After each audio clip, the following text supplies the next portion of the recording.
Okay, how you doing? Having a good day here? Okay, great. Well, this is always a wonderful sort of tradition. The commissioner's made it her business to come down and this long, so curvy ride to be with you, every year, all the time we've been here. And she has been, I will say this, even if she wasn't here, she's been a fabulous ally, a straight shooter, a kind person, a progressive person. You'll hear more about that in a little bit. And as I told her, I've never met somebody that I disagree with sometimes that I like so much. So I'm going to turn it over to her and Luke. Here's Commissioner Ann Sullivan.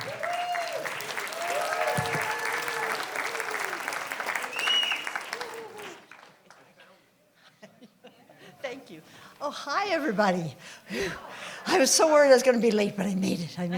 So it's a real pleasure to see all of you. And I'm going to go through a few slides and then leave a lot of time for questions because I know you have a lot. And I know some of what I'm going to be presenting, you're going to have lots of questions about. And, maybe some, as Harvey said, maybe some disagreements with, but we can talk it out. The other thing, though, I want to say first is to thank you all, truly, for what you do each and every day. You are so important. The work that you do for New Yorkers is just so, so terrific. Thank you for the work you do with individuals. Thank you for your advocacy. Thank you for your commitment each and every day. So thank you, thank you, thank you. And please know that we're all here with you to be successful going forward, even in somewhat challenging times. But again, thank you for everything you do. So I'm going to go through things pretty quickly because I know you want to have a lot of discussion. But just to, this is just the office, this is our job. And we try to do it right, which is to promote mental health for all New Yorkers. Governor Hochul has been tremendously supportive. And I am not going to go through this, but I want to just give you 3 years of investments very, very quickly that have just been investments I have never seen before. This governor has been invested in prevention, she's invested in access to care, and she's invested in the intensive services we need sometimes to make sure people get the services that they need. So prevention all the way from school-based work to include teen mental health first aid, which we're spreading across the state, which is great. Teens talking to teens. How do you talk to each other? The middle group is community access, and that involves the significant expansion of our CCBHCs. If you think about it, we had 13. In the budget 3 years ago, we had the permission to expand to 39. All those awards are out. All those CCBHCs are expanding.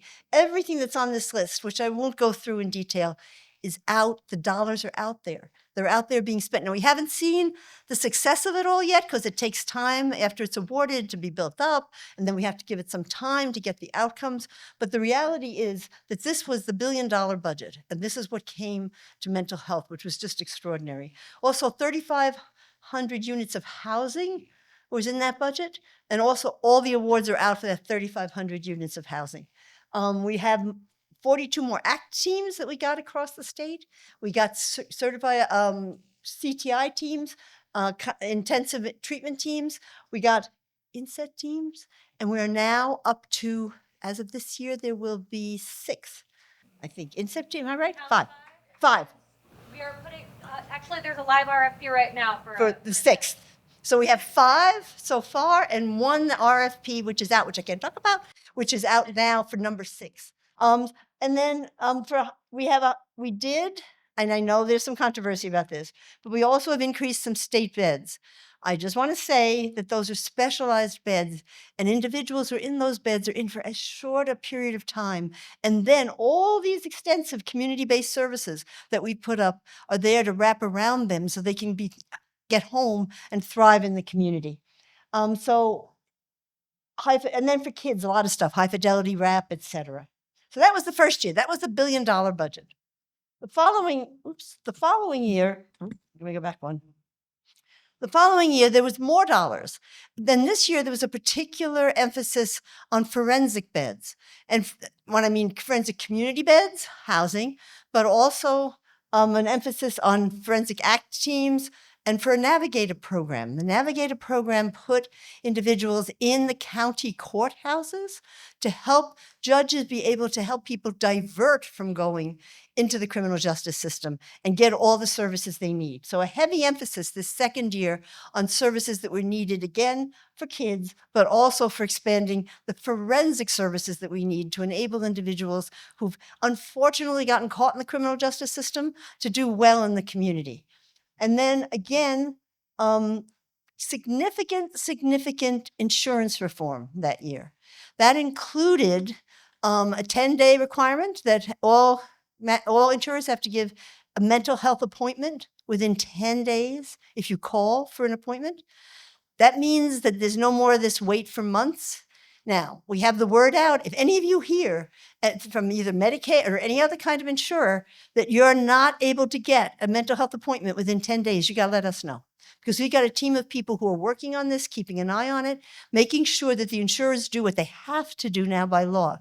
In addition, they have to keep those network directories up to date. Because if any of you have sometimes gone in to look in directories, this is primarily for the commercial insurers, but half the time those directories weren't accurate. Those people really weren't available to provide services. Now they have to update them, keep them accurate, or again, we're going to come after them. And we have an enforcement group that's looking at this. And then lastly, to keep our provider system whole, we passed legislation that said that the commercial insurers have to at least pay the Medicaid rate for services in our Article 31. That's our clinic system, our public clinic system. Prior to that, many of them were paying 2/3 the rate of Medicaid, which is crazy because if you pay 2/3 the rate of Medicaid, you're paying 2/3 of cost because Medicaid is cost. So those insurance reforms were critical in terms of access. And those are now, they have different time frames for coming into action, but now they're there and we have the assistance in the budget to have people who can enforce it and make sure the insurers do what they're supposed to do. And then the third year, there were still additional dollars. And this is last year's budget that came through.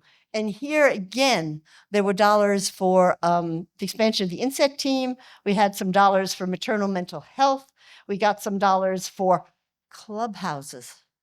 And the clubhouse RFP should be out October, right? Yes. Okay, so the clubhouse RFP is coming out in October. It'll be 6 clubhouses upstate, across the state. So New York City, I think everybody knows, had invested in clubhouses, but this is starting and they will follow they all get certified by the International Certification for Clubhouses. So we're very excited for this. And individuals who are already running a clubhouse can apply for this as well as new ones. So we're very excited, and that RFP is coming out. That will be out very, very soon. And so there's, again, I know I've kind of talked about these before, so I won't go through, but again, a significant investment. If you look at this and you add it all up, it's over $2.5 billion that this governor has invested in mental health since she started. And that's a big investment. I've never seen anything like that. And it's spread across a multitude of things. And I know there's one in here that you're concerned about, and I'll talk about that a little bit later, which is the $16 million for AOT. But I'll talk about that. But the investment here in community services, and that's what I have to really emphasize, is tremendous. I've never seen this kind of investment in community services, all the way from prevention, through access, through our CCBHCs, through our clinic system, all the way to intensive wraparound services that some individuals need.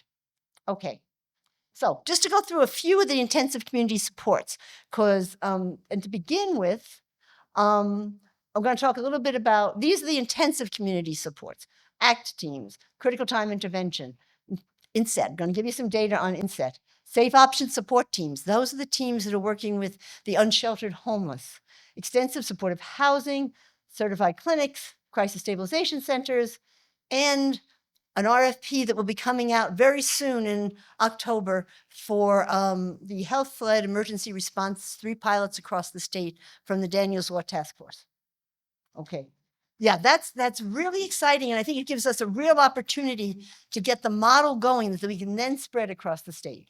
But this is some data on the INSET teams. So of the INSET teams that are up and running, remember now there are about 4 that are fully running, 1 that's still kind of gearing up a bit. 39 individuals have been engaged in, I've been, Are currently. That's the currently, number. currently in the insect teams statewide. There's more total. That's incredible. And it's going to keep going up as we add the other teams. So now you're talking about significant numbers of individuals that are getting the help that they need. And 259 unique enrollments of those 339. So the participants, we have some data. I'm not putting it all up because we're still getting it because it's still new, but they are marking it whether people are achieving their goals. And 255 milestones were met among those 339 individuals. So that's pretty remarkable. Now, there are also some individuals that kind of dropped out, small number, and we should look at that too so we understand how to do things even better. But the reality here is that this is being very successful and really having a significant impact on the lives of individuals. The other group that I wanted to talk about were the Safe Option Support Teams. These are teams of individuals, and all these teams include peer support as well, that work with the unsheltered homeless in New York City and upstate. We expanded this to upstate. So basically, they work with someone while they are homeless, but they will stay with them and continue to work with them until they're safely in housing and they're safely connected to services. That's the big difference with these teams from what a lot of outreach teams do. And it's nothing wrong with the other outreach teams, but what they do is they kind of hand off at the next step. So if someone comes into a shelter or if someone comes into a safe haven in the city, or upstate, maybe it's a motel, then that team goes back and tries to help others, but they don't continue that connection. And the connection is what I think is very important, especially for individuals who've been homeless. And some of these individuals have been homeless for years, couple for decades on the streets of either New York City or upstate. These teams stay with the individual, work with them. So in New York City, the important number here is 835 individuals have been moved into permanent housing. Permanent housing, not transitional housing.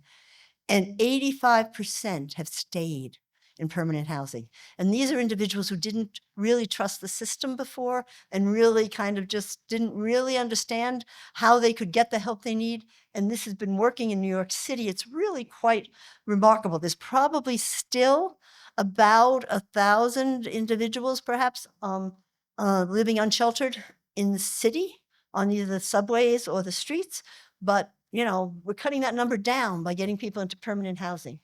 Upstate, 572 individuals, and these are teams that are now all across upstate. 572 individuals are in permanent housing, which is really very, very exciting with the same good outcomes. I just have to put this up because one thing to keep remembering, and this investment has gone on for 20, 30 years in New York State, but we have almost 51,000 units of supported housing in New York State. Guys, that's incredible. There is no other state that has this, and it continues to grow. It continues to grow. So there's some of those 3,500 units aren't in here. There's another 1,000 units that are coming up. I mean, it's just incredible the amount of housing that we built, and we need more. We need more, but it's incredible that it's there. And then I know some of you are very interested in the housing first model. So if we go back to those SOS teams, what we did was we set up this is on a total of 300 units that we had housing first. And what that meant is that if you were living on the streets in New York City or upstate, you could move right into this housing with a team wrapped around you, which was the SOS team. Of those 270 individuals who were brought in and came right off the streets with the teams. The teams are the important part, as you all know, of Housing First. Of those, about 260, it's a pretty good number, are still in the housing. So you guys have always said that this works. Now we're seeing it work, especially with some individuals who've been unhoused for a long period of time. And we're going to continue to try to grow this. It doesn't mean that we won't still have all our other housing going on, but we're continuing to grow this ability for individuals who are homeless to go right into housing. Okay, and then this is just to remind everyone that in the budget, we did have, and this RFP will be out within the next couple of weeks. This is for a health-led crisis response to a mental health emergency. We have dollars for 3 pilots that will go across the state. There'll be one in a big city, one in a medium-sized, and then one rural, so that we can come together with those pilots and understand how to make the critical connections between 911 and these teams. These teams will be all will have peers. They will all have peers. Some may be all peer. Some may, depending upon how people design it, some may be a professional with a peer. Some may be an EMS with a peer. It's up to the teams who will be coming to us. And depending upon where they are in the state, there might be different models, but they will all have peers involved in the crisis response teams. So we're very excited about this. And basically connected to it, we now have what we call a technical assistance center that will learn from those pilots, but can also then spread it more widely across the state. So we're not going to stop with 3 pilots. We're going to get our feet wet with those, understand how they work, and then the Technical Assistance Center will be there to help other municipalities, other counties go forward with the model. So this is really very exciting and something we're going to be working on for the next year or so. And we're going to have feedback from everybody, especially in those pilot areas, as to how it's working, so we know if we're doing it right. Now, I wanted to talk a little bit about the federal, the impact of the federal actions, because I know this is on everybody's mind. And I think we're all aware that things are still being held up. So everything I'm saying about Medicaid right now is still being negotiated. We hope that the federal level, that's what the shutdown is all about, that maybe a certain group in Congress are basically saying, we're not going to pass this because of the severity of these cuts to Medicaid. So I'm going to go through them. It's kind of complicated, but these slides are here for everybody to look at afterwards. But just to give you a little bit of a flavor, if this all goes through, the severity of the impact that it's going to mean for New York. Okay. So first of all, there is this bill, the Budget Reconciliation Bill. This is what's still being negotiated in Congress as we speak, and these changes are in there. One of the important things to remember is that for individuals with mental illness, 60% of all individuals with mental illness in New York State are on Medicaid. The other big number, which is on another slide, is that there are 20 million people in New York State. 7.2 million are on Medicaid. That's a third of everybody in New York State. So Medicaid is a big insurer, and it's not just, it really extends to a huge chunk of our population. So when you start changing the rules around Medicaid, you have an impact on a huge number of New Yorkers.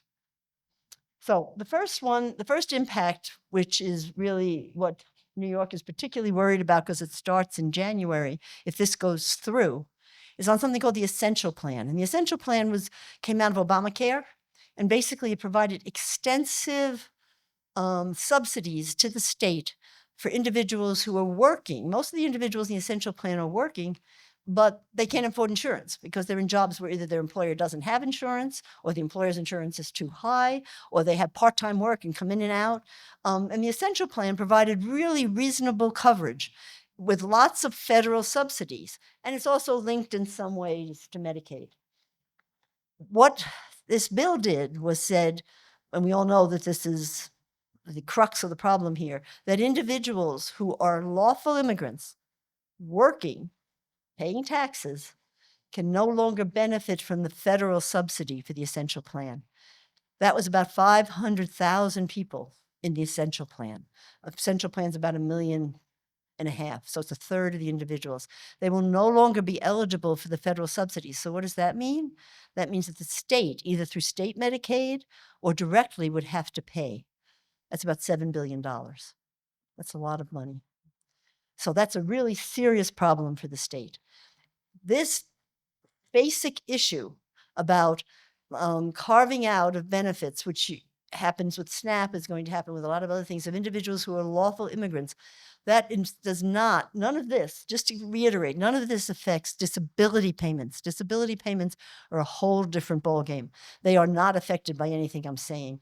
But this does affect a whole group of New Yorkers who really are going to not be able to pay for insurance and therefore will probably come to our clinics, get served anyway. And then what does that mean? That we have a lot of uncompensated care. The other big part of Medicaid are these new requirements that they're pushing to come through. One is the work requirement that certain individuals, and this is really, doesn't include families who have kids under 12, and it doesn't include pregnant women, but if this were to go through, it would include a significant number of individuals. Now, in the law, in the way they wrote it, they have something called an exemption for a mental disorder, but we don't know what that means. There's no definition for it yet. So we'll have to see if this goes through, what comes out of the federal government on how to define that as an exemption. That's one thing. The second thing is just to keep in mind that these work requirements and all this doesn't happen until the end of next year. So there is time to prepare for this if we have to. But we're not clear yet on exactly what all the rules mean about the work requirements. As soon as we know, and anything that we get any information on, we will absolutely share with everybody.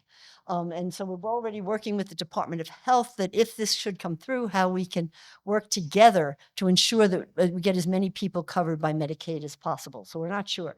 The other thing, which might go through, is now you re-enroll for Medicaid once a year. You'd have to re-enroll every 6 months.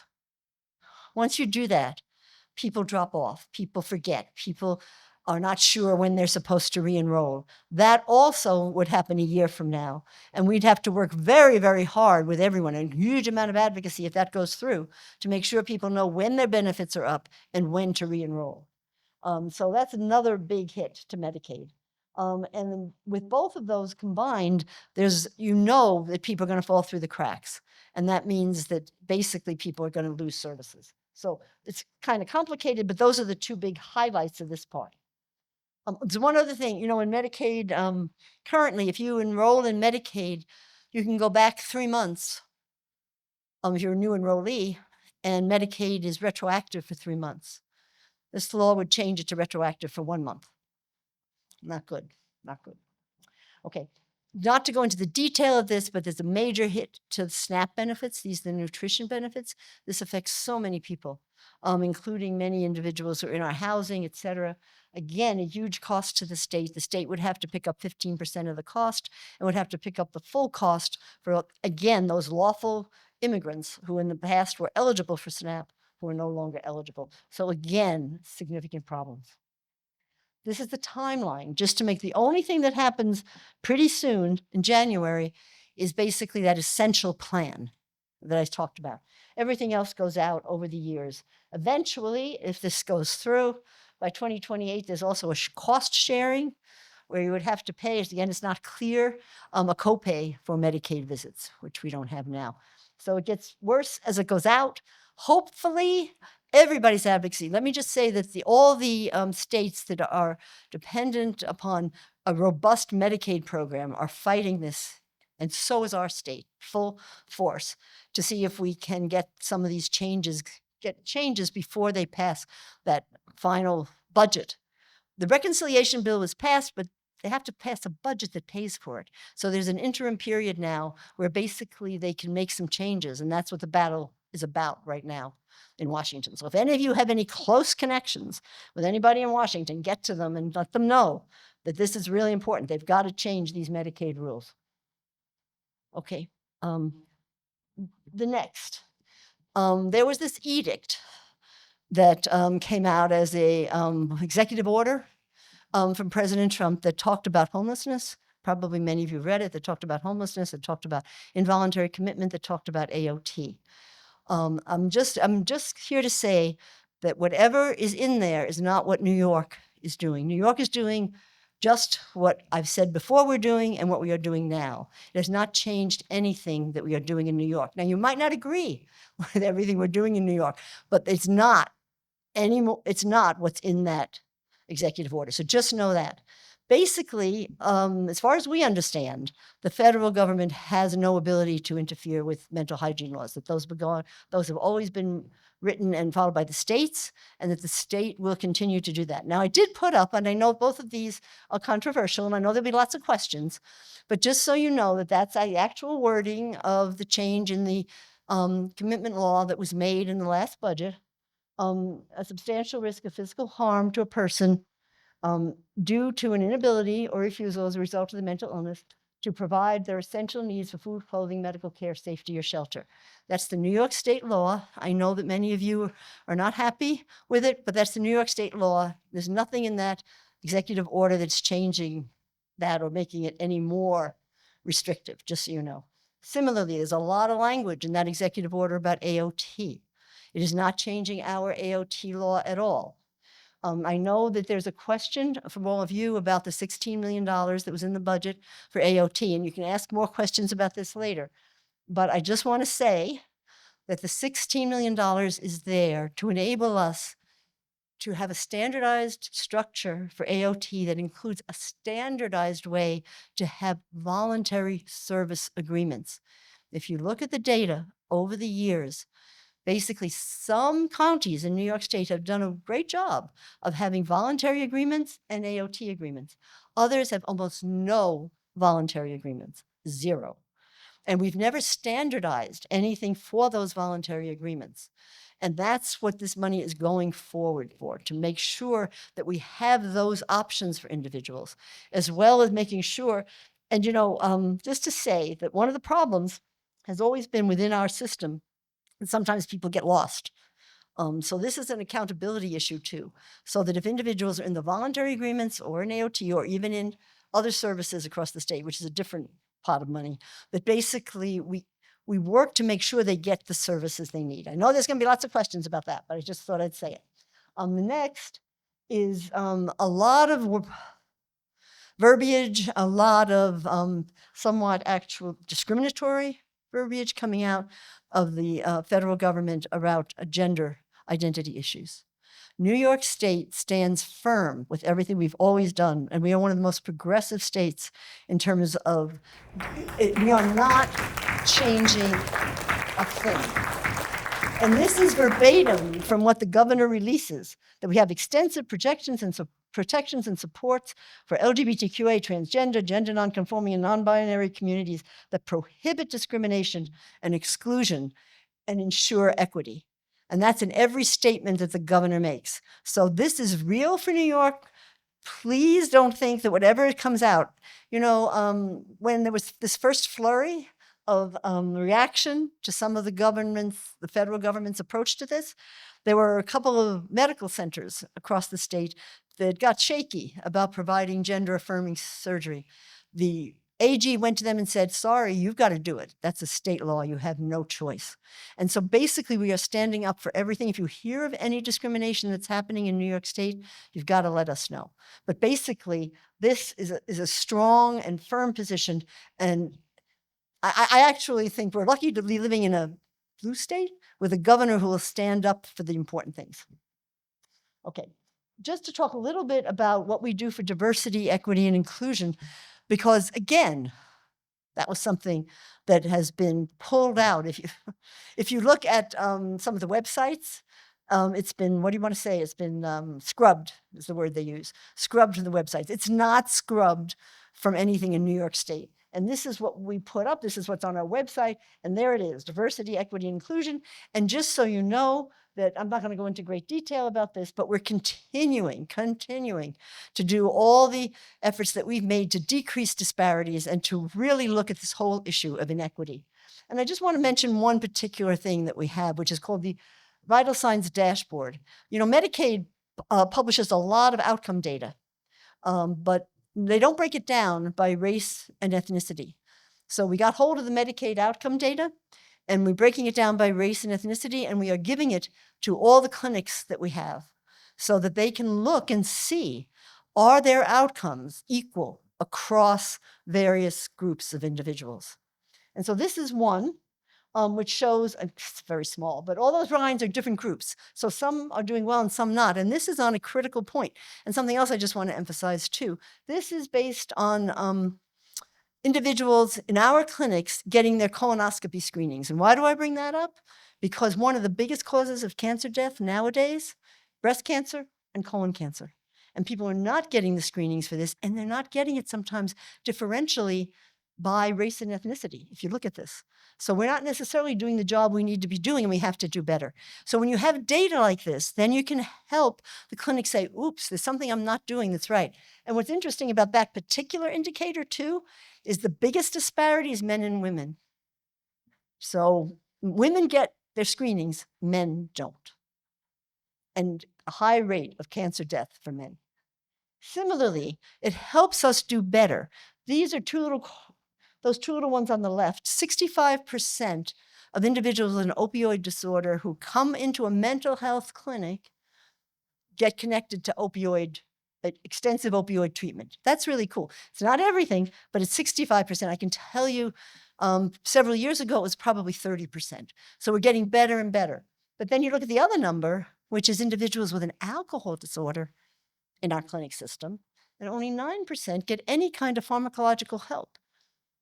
And we know that there are certain things you can take that can help you resist alcohol. And we know that alcohol is a big killer again among our population. So again, disparities, knowing the data is what we're working on.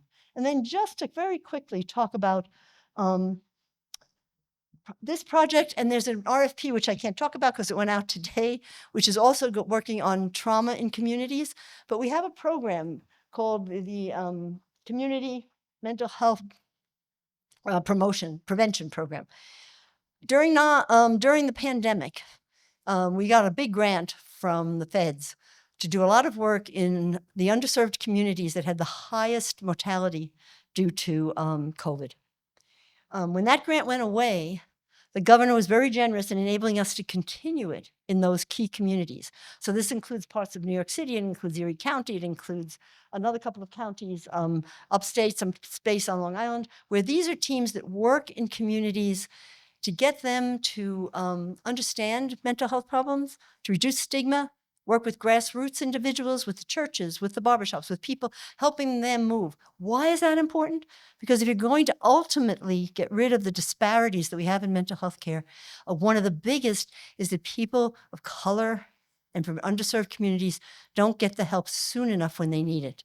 So we need to be in there with the communities, working with them so that they know to get the help when they need it, so that it doesn't become a long-term process where they sadly end up sometimes in our hospitals or in the justice system. So there's lots of issues that are basically have to do with social determinants, all kinds of stuff, but this is our job. This is our job to help communities really understand and get the help they need when they need it. So again, we learned a lot, and I'm not going to go through this in detail, that horrific shooting in Buffalo a number of years ago. We set up a whole bunch of community-based programs, which are going on to this day in Buffalo, and it's made a huge difference in the community. So I won't go through them because I know you guys want to ask a lot of questions, but these are the individuals who really participated in those, and it's made a difference. So we know that doing this kind of community work makes a difference. We just have to do much more of it. And then lastly, all the crisis work that's going on. To please get the word out about 988. Please let us know if someone calls 988 and they don't get what they want out of 988. We've had that happen sometimes, and then we look into it and we investigate and make sure. But we're growing the crisis continuum. Why? Again, this can affect the disparities because it gets people into help when they need it and in the appropriate way. So I'll just stop there with that part of the presentation, and then I think you wanted some questions. Yes. Right? So let me ask our team here. We only have a half an hour left. Is that true? Luke, do you know that? 40 minutes? Great. And you're going to grab the mic and do that. Thank you, Luke. So I'm going to ask a couple of the questions, but we want to leave most of the airtime for you. We had a workshop earlier where someone said, and they were in great need for eating disorder services. And you have some. You mentioned it here. Could you say more about it? Yeah, basically, we have 3 centers of excellence for eating disorders. And if I get this right, there's one in the New York City area, there's one upstate. We can get you exactly where they are. Could you? These centers of excellence for eating disorders should be a couple of things. They can provide evaluations, but they can also provide referrals. So if someone is looking for services, depending upon the region, there's 3 of them across the state. If you're in that region, you can contact these eating disorder services, the eating centers of excellence for eating disorders, and they can get you hooked up with services.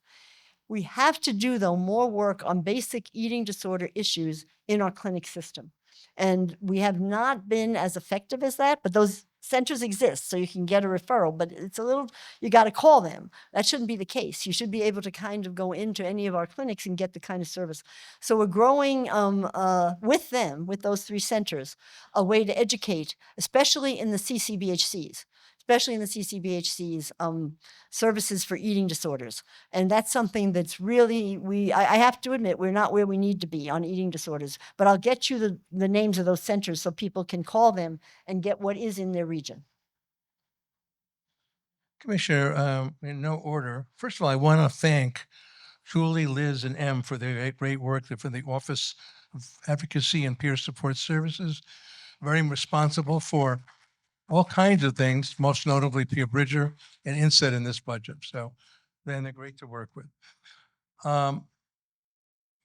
Where do I even begin? How about the incident review panel? So when they're I don't know if you're following this thing, but when there's a tragedy in the papers, inevitably it winds up in the New York Post, and there are calls for more involuntary treatment. So we've been urging OMH to be a little more active explaining what happened. So the assumption that the press makes, oh, it was the mentally ill, they're dangerous. There are many other factors, lack of coordination, lack of funding, staff turnover. So could you say, I'm a little worried that you're not going to have enough, you won't be doing enough of it and revealing enough to help us with the New York Post, essentially. Yeah, let me just say that the law was passed, and the law requires 1 incident review per quarter. Is that, I have it right? Yeah. And I'll take yeah. 1 a quarter, right, Lou? Yes. And one a quarter, right? Yep. Yeah. We've started it. I just want you to know we've already had the 1 incident review committee that was required to have it. We look at all the incidents and we take the ones that it looks like exactly what you're saying, Harvey, that there's a systems problem, something that hasn't been in place that needs to be in place. Because some incidents, when you look at them, they can be very specific to a particular problem. Sometimes the person isn't even known to us in any way, even though some terrible things happened. But there are, what stands out often is a systems problem. You look at someone who's had multiple visits to emergency rooms or dropped out of clinics or hasn't been, so we're picking those. Those are the ones we're looking at and delving down into and working with the agencies and the groups that are responsible for those services. Now, when they crafted the law, in order to, it's difficult because we can't reveal what we pull out in detail from a hospital record or from police records are public, but hospital records or things we can't. There's privacy concerns. You may like that, you may not, but that's the reality. So as we look at these incidents, we are culling out the systems issues, and then we will be making recommendations based on what we see in that incident. The recommendations, often go further than that one particular place where it happened or everything. It shows problems in the system. Those recommendations we are acting on now. When that comes out of the first incident review group, we will be acting on those recommendations. The summary of all those recommendations, based on all the reviews that will be completed by the end of the 2 years, is what will be the public report that will be coming out according to the law. Now, as we're doing this more, if it looks like there's a cluster of incidents that would be helpful to review, we may do that. So it may be more than 1 incident a quarter. But there's a cluster that seem to follow a certain pattern. So I just want you to know that we're being very thoughtful about this, that we're digging down very deep. It takes a while to do this. You've got to get records from everybody. Getting records is not easy. And so we're getting records from all the contacts, getting records if they hit criminal justice, getting records if the DCS knows something about them in the upstate counties, trying to get everything together so that we can come up. So I just want you to know that we are taking it very, very seriously, that the recommendations that come out of each of these incidents will focus on the systemic problems that come up particularly. Do we have to wait 2 years to get that information? That's that's what's in the law. So that's, You can break the law. well, let me just say that, but let me just say that if there are recommendations that we need to put in place, things that we're doing, we're doing them sooner. Okay. So let me say that. You know, AOT and involuntary treatment, we're very much on opposite sides around that. We had a hard time with the governor pushing so hard. She's done a lot of good things. We didn't think that was one of them. But I know you're really sincerely trying to limit the use of coercion, but that really comes with the numbers. So can we be seeing regular numbers of how many inpatient commitments and outpatient commitments, and track whether by county or by race, you know, are they increasing in certain areas? And most of all, were they the last resort from the point of view? You don't have to answer now, I guess. We just want to get the data. I just want to say that out loud, Yeah. that will really track what you're trying to do, which is not do so much Absolutely. coercion. The AOT data is there. The AOT data is on the, we have the data for That's true. It's on the across web. the state. That's So right. we have that, and we have voluntary, and we have AOT commitment. So you can watch that, and you can see if what I'm saying, that our dollars are going to go up. Our dollars are going to be used to make that voluntary go up. And we would hope, I don't promise, that as the voluntary goes up, the other AOT commitment comes down. For the involuntary inpatient admissions, sadly, all the documentation on most of this is on paper that gets scanned into medical records, and it's a real bear to pull it out. Therefore, we have started something, particularly in our CPEPs, because we license the CPEPs, the Comprehensive Psychiatric Emergency Programs.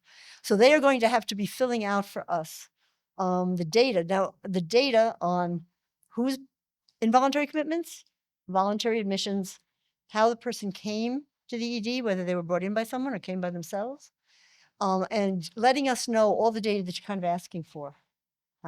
It's going to take a little time to get it from them. We've given them what they need to do. They're setting it up to get it to us. Getting it out of the general medical emergency rooms is more difficult, I just have to say. But the vast majority of involuntary admissions come through our CPEPs. So I think we can get a very good sense of what that means. The second piece is the qualitative piece you're saying. I can get you the data on the numbers, but the qualitative piece is what happened afterwards, and then what was the thinking that went into it. Right. Our hospital and community connections people who are in the emergency rooms will be working on that. We've already gone to 2 of the hospitals to talk to them about this and work with them on what's happening. So yes, we're looking at it very closely. And when we get it, you have to, always make sure your data is pretty clean. When we get it, we will be putting it out there for everybody to see. Will the outpatient commitment study include some of this qualitative data and They're quantitative? doing their own qualitative data. They're doing a whole host of qualitative data, the study. They've interviewed all kinds of people and will continue to do that. And that'll be part of their Such an their important study. Mhm.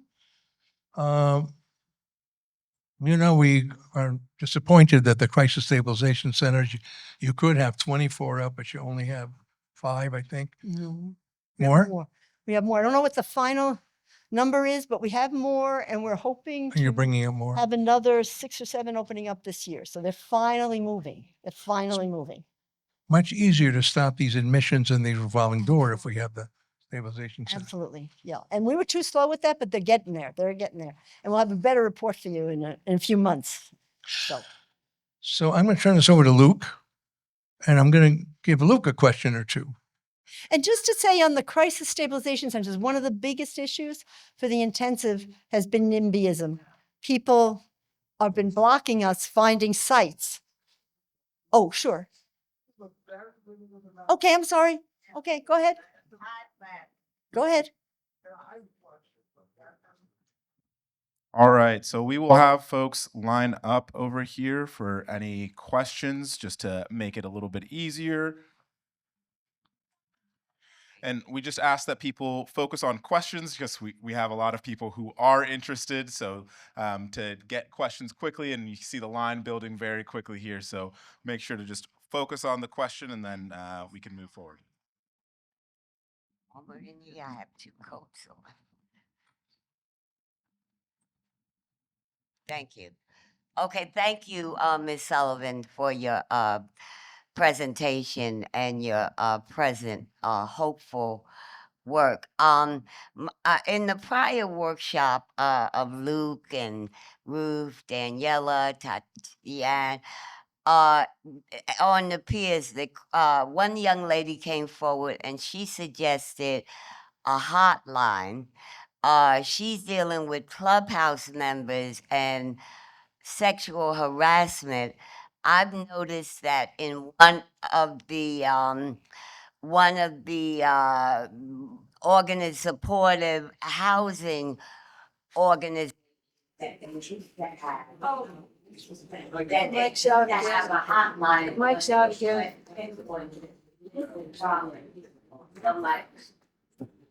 So my question is, what are your thoughts about thank you, about a hotline for people who abuse, they're pushing out the elder, right, just off with a wisdom people. And what are your thoughts and activities around a hotline? Thank you. I think if I understand, if it's in our housing, is that what you're talking? Or you're talking generally?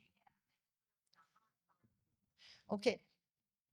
Okay, let me say for the general population, we can get you, there are a number of hotlines that the state has, that I'm talking about general population who may have discriminatory issues, and we can get you those, you can find them. For OMH, if it's OMH housing, then you should call our complaint line in Albany and let us know. So if it's our housing, the people. Yeah, you probably have the complaint line for Albany. I don't know that I have the complaint line right on for the rest of state, but we'll get to that. Do you have the?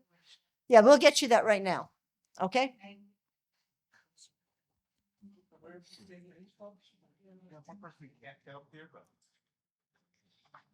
Hello, Commissioner. I've talked to you before. I'm up here Ah, hi. on the new housing that's been put up. I'm down on Long Island. We have people sitting in the hospitals waiting for housing, some of them due to physical handicaps as well. We had a blind man who waited for over 165 days in the hospital because there was nowhere that would take him because of his physical disability. Is there anything being done so that we're ADA compliant in some of this housing? Yeah, that's a very, very important point. And actually, the new ESHI, some of the new ESHI housing that's coming up, there's going to be the requirement to make sure that they're ADA compliant.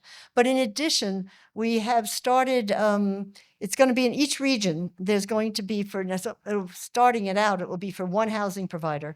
They will have a team to work with individuals with medical issues so that we can keep people in the housing and get them in faster. So yes, it's something we're working on. It's something that it's going to take time to get it all over the place, but you're absolutely right. We need to do it. So we have these teams for the elderly, and we also are working with ESHI so that we build more handicapped accessible housing. Thank you. Hello, Commissioner Dr. Sullivan, Pierre Côté. We've met at the last town hall in Albany. I'm into AI. I create Drellis.ai, which is a AI companion for men with mental health. Where are you within the AI field and mental health?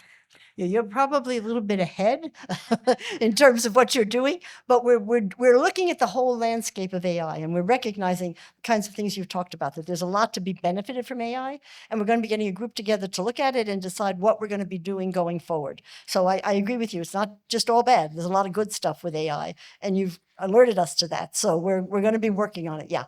So thanks again. Thanks again. God bless you, Commissioner Ann Sullivan. So good to see you again outside of Lobby Day. I'm Evangelist Teresa Hall, and I actually have two questions. The first one is, where is New York State on the ideation of direction, and does the state really recognize the value in it? And the second question as a minister is, why isn't, if the 8 dimensions of wellness include spirituality, why are we being cheated out of it? I'm sorry. I just didn't hear the second one. I'm sorry. The second question is, if it's been defined that the 8 dimensions of wellness include spirituality, why aren't we afforded or cheated out of it? Are you saying, well, first of all, the second one, if you're saying we should be doing more, We should for be sure, doing more. absolutely. Absolutely, because You're right. trauma is Yes. based on, it's an inside job, and you need things No, that are you're spiritually connections You're to absolutely, get you're to that. absolutely right. And I think that you're right. And we have to do more. And we're working on it, but we'll be glad to talk to you too about your ideas That about would be doing more. amazing. So we can do that. And the first, now I forgot the first. Yeah, because spirituality is Oh, also confused self-direction. with religion. Self-direction. Self-direction. Yeah, self-direction. We have another, I believe it's another year on the contract, and we're looking over what's happening with self-direction. We do think it's important. And I think I'm asking staff to come up with a way that we can look at it so that maybe it could be a little bit more efficient so we could have it for more people. Let me put it that way. So I think, yes, we are, committed to looking at very carefully at self-direction. And so far that we fought to keep it, and the dollars are still there until the contract. But we're looking at, maybe there might be some tweaks to the contract going forward in the future. I'd love to hear more. Thank you. Good afternoon. This is under diversity, equity, and inclusion. African American males are the leading recipients of, unfortunately, prostate cancer. Are there any existing or upcoming programs, mental health programs, that would dovetail medical appointments? And, in terms of if someone comes in and they're speaking with the doctor and the doctor says, you have prostate, is there a warm handoff? Is there someone who then would be able to help? I mean, I know that there are different initiatives, a lot of organizations, church organizations, neighborhood action centers do help, but I was just wondering if there's anything that dovetails the medical appointments. I think, let me just say that we have to be doing, and that's what I brought up with the diversity, the dashboard. When individuals come to us, to our system, we have to do much more in keeping up all their preventive services and making sure that if they are diagnosed with something, that they follow up. And we're working with our clinic systems on that. So then we go out and talk to clinics. We talk to them about how are you doing on the medical side, not just the psych side, because just the behavioral health side, if you're not healthy, it's not going to help. So the reality is, yes, we're working with, and with people who come to our door. If you're asking for a specific, I don't know if something specifically related to prostate cancer, but we are doing work related to people who have a diagnosis of a significant physical illness, and how we're supposed to be making sure that there's a contact between that behavioral health provider and their primary care provider or the specialist that they're seeing. They have to talk to each other. And that's something which we're infusing into all our clinics, and especially into the CCBHCs. So you're right, we have to make that happen. And it's not just for prostate cancer, Yeah, it if could be anything. for, Yeah. in terms of maternal Exactly. health for women, things like Yes, that. absolutely. Thank you. Absolutely. Thank you. Should I go to that one? Okay. Hello, Dr. Sullivan and Casper, another Ann. When are your slides coming out about, you gave us at the last OMH meeting online all the information about the changes for the national budget for mental health. And I just want to say, it's a question when they're coming out, but I have not seen any other director in the whole United States do this. And I want to say thank you. There's other people from Oregon here. Our mouths are open, just how good you are. We just want to say thank you. And when the slide's coming out, and let us know when the video's coming out, because we'll share it nationally if it's okay with you. Yeah, that's true. And then will you That's take fine. some lavender from Oregon? Yeah, sure. We'll get them right to you. We can get them to you now. They'll get it to you. Yeah, just give your email. Okay. And it's my staff who do all that work. They do a tremendous job. And it's the governor who's also saying, what's the impact of all this on you? So, yes. Hello, Dr. Sullivan.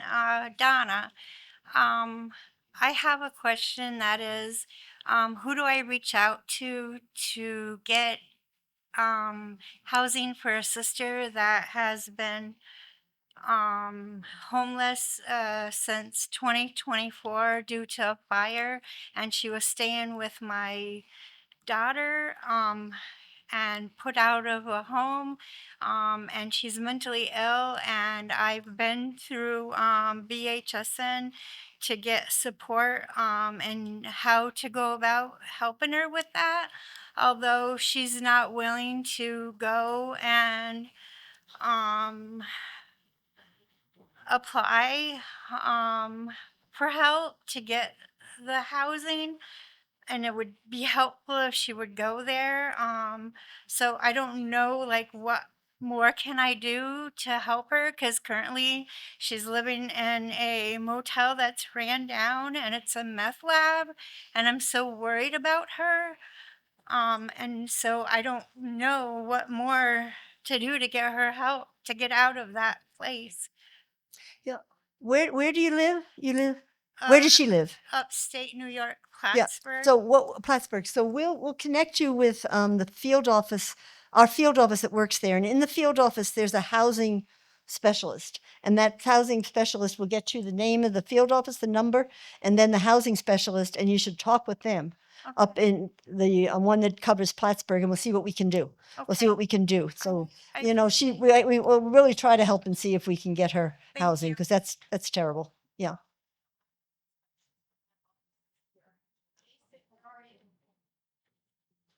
Come. Okay, so why don't you say hi and connect, and then make sure that we get to the field office to see what we can do. Thank you for that. Thank you. Commissioner, welcome again. John Keeley from Venture House, Staten Island. We'd like to thank you and the governor for the new clubhouses. The question is, where are they going to be? New York's a big state. Do you have any locations yet? No, we don't have any locations yet. The RFP goes out. We have to always do a procurement. It's a kind of state law. So the RFP will be out shortly, and then people will apply. Well, the RFPs, county, sensitive. There's different, yeah, it'll specify which areas. Yes. Yes. Hi, Commissioner. My name is Jason. I work at JFK International Airport. I have two insurances, Medicaid and my primary insurance, which is Blue Cross Blue Shield.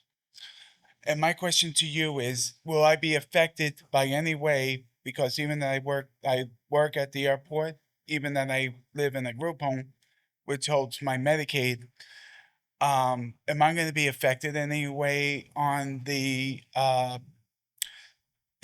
what's going on with the with Medicaid, with all the nonsense that's going on? You know, I don't think so.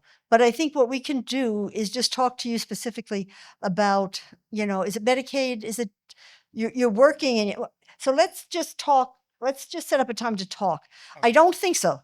From what you've said, I don't think you'll be affected. But let's just talk about it because it gets very detailed in those requirements. But I think you're safe. But let's talk about it. Okay. Because the big issue is if you're on and you're not, but you're working, so it should be okay. Okay, good. Thank you. We'll talk. Yes, we'll work it out. Yeah, thanks. Hello, my name is Sharon Milliner, and I have two questions. One, how is the federal budget cuts going to affect OMH programs? The second question is that there's been some talk or some rumors to the fact that there's going to be an increase in supportive housing formulas from 70% to about 60%, whereby the recipient pays 30 to 40%. Is that true, and is that going to take effect in January of next year? Not that I know of. Honestly, I'll check what you're saying in terms of, but not that I know of. You know, there's housing and there's some housing that's connected to the federal government and HUD. Our housing isn't. Our housing is by and large not. But some housing in the city is connected to HUD, and I don't know what those changes are in terms of. So, but let me get exactly what you're talking about because it's not something I'm aware of. I live in OMH supportive So, housing. and you're saying it's going to go up? No, I just want to know if it's going to go up from 30% to 40%. Not that I know of. Do you Okay. know anything? No. So I'll sometime, not that I know of. And your first question was how it will affect. We've been asked as an agency in our central office, not services, our central office, to come up with some efficiencies to help the state with that burden. That's all we know so far. I think that we're still looking at what will be the final outcome when that budget is passed at the federal level. And then I'm sure there'll be an effort to try to preserve all the services, but we don't know yet exactly how much is going to hit OMH. But we'll check on that. I don't know about that, so I don't think so, but let me check. Okay.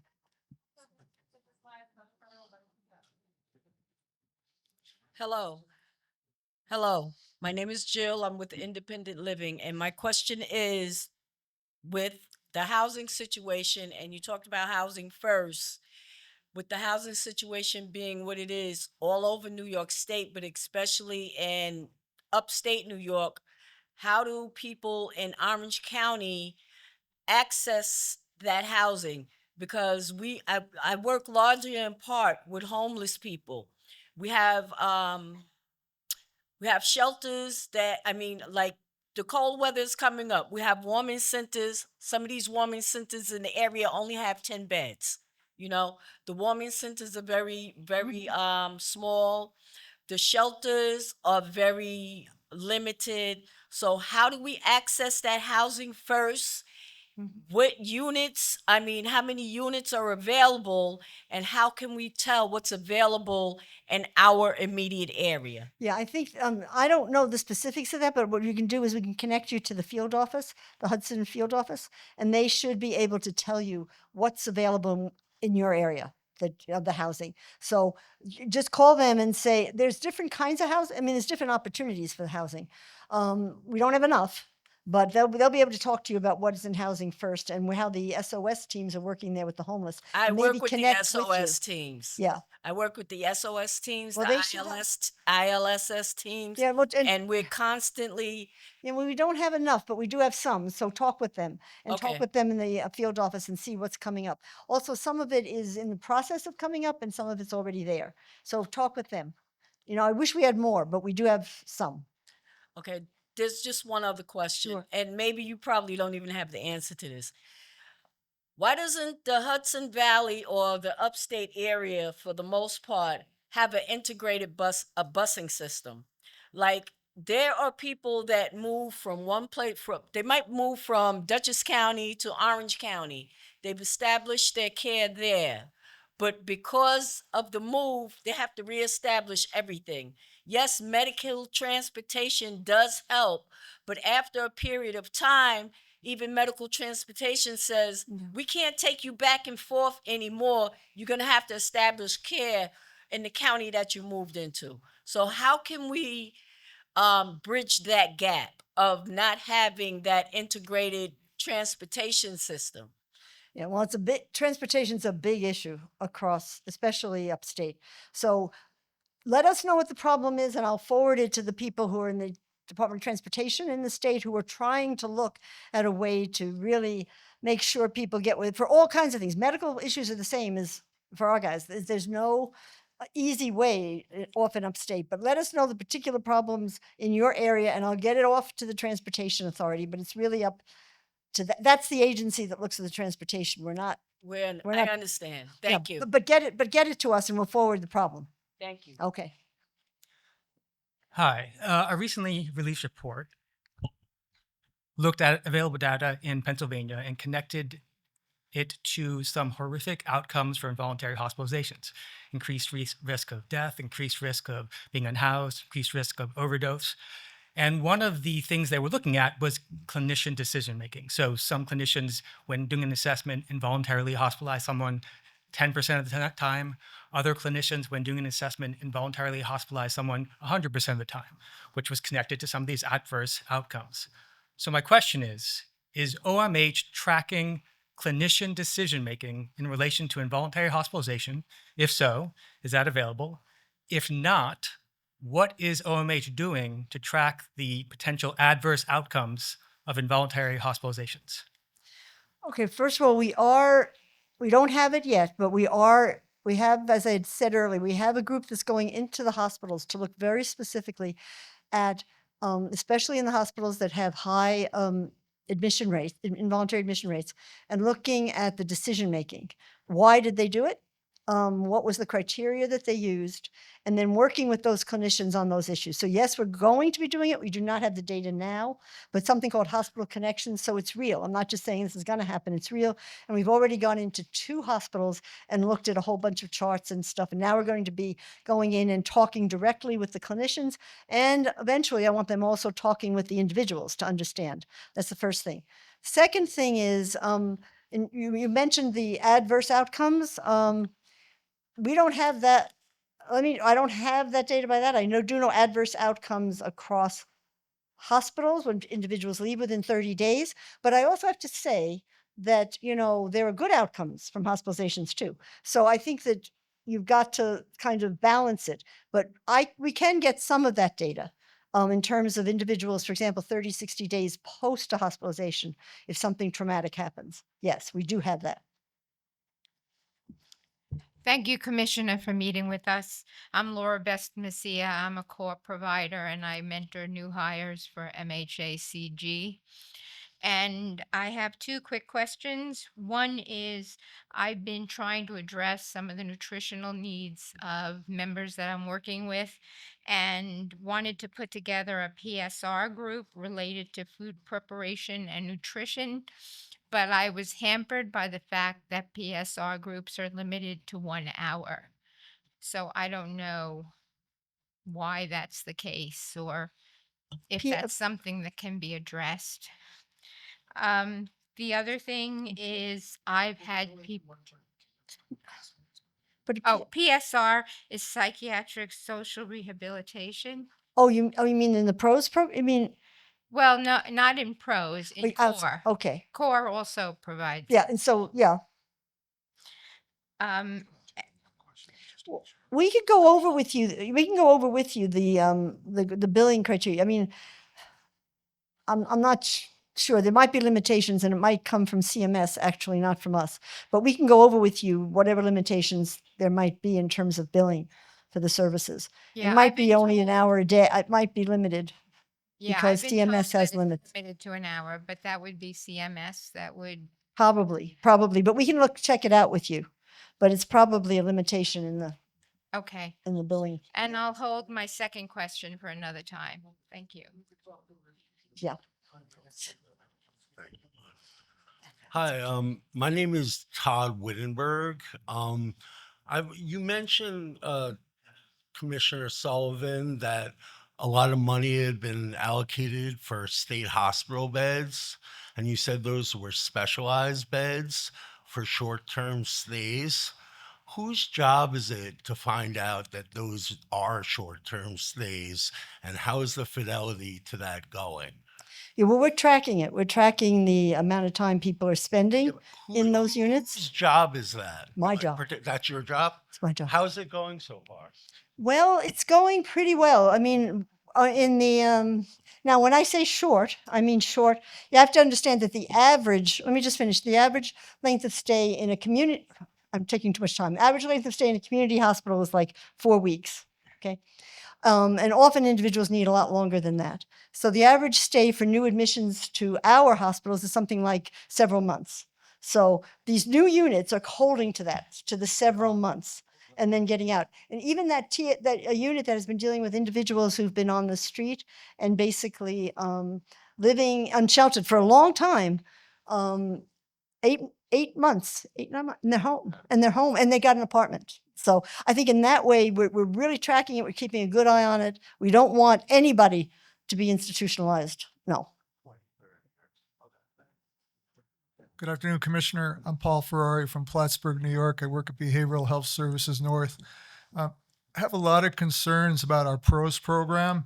Our participants are being told they cannot be co-enrolled in a CCBHC and PROS at the same time. So participants in mental health court or in a drug court or on probation are being they can't be, they need PROS. PROS is the evidence-based program that's going to help them in so many different areas, but because of the CCBHCs, they can't be co-enrolled. Do you know I what we don't, can, what we can do about definitely, this? we'll definitely look into that. I know you can be co-enrolled in another clinic. I don't know if there's something specific about the CCBHCs. We'll definitely look into that. Thank you. Thank you. I wasn't aware of that. Thank you. We'll see where is your PROS program? Plattsburgh. Plattsburgh. Okay. Okay. We'll Hi, get back to you on that. Okay. I didn't know. I haven't heard that. Hi, I'm Sheila Tenian. I live in Suffolk County, New York, Long Island. I'm on SSI since they started, since I was probably young 20s. And now I'm an adult now. I'm in my 70s now. I'm still on SSI. And someone said I could maybe lose my Medicare and Medicaid too. Is it true? I'm sorry. I could lose my Medicaid and Medicare because I'm on SSI?